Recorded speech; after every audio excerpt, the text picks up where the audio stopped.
राज्यात 9,000हून अधिक सरकारी महिला कर्मचाऱ्यांनी घेतला लाडकी बहीण योजनेचा लाभ. निवृत्त महिलांनीही फायदा उचलल्याचा प्रकार उघड. सूत्रांची माहिती. केंद्रीय मंत्री नितीन गडकरी यांना डॉक्टर चिंतामणराव देशमुख राष्ट्रीय पुरस्कारानं गौरवलं जाणार. शरद पवारांच्या हस्ते आज गडकरींना पुरस्कार दिला जाणार.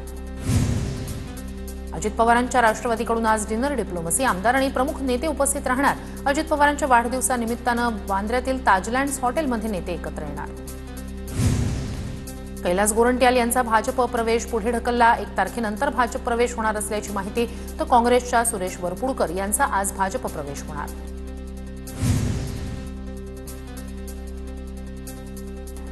सोमनाथ सूर्यवंशी प्रकरणात 29 तारखेला सुप्रीम कोर्टात सुनावणी होणार. 29 तारखेला कोर्ट पूर्ण प्रकरण ऐकणार. सोमनाथ सूर्यवंशी यांचा पोलीस कोठडीत असताना मृत्यू झाला होता.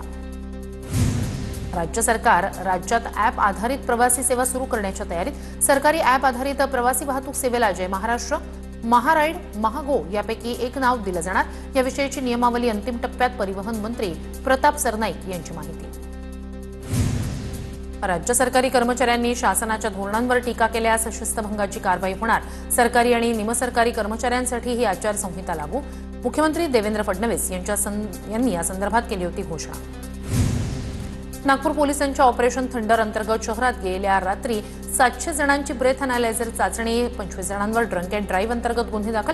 अंमली पदार्थ आणि ड्रंक अँड ड्राईव्ह विरोधात विशेष अभियान सुरू.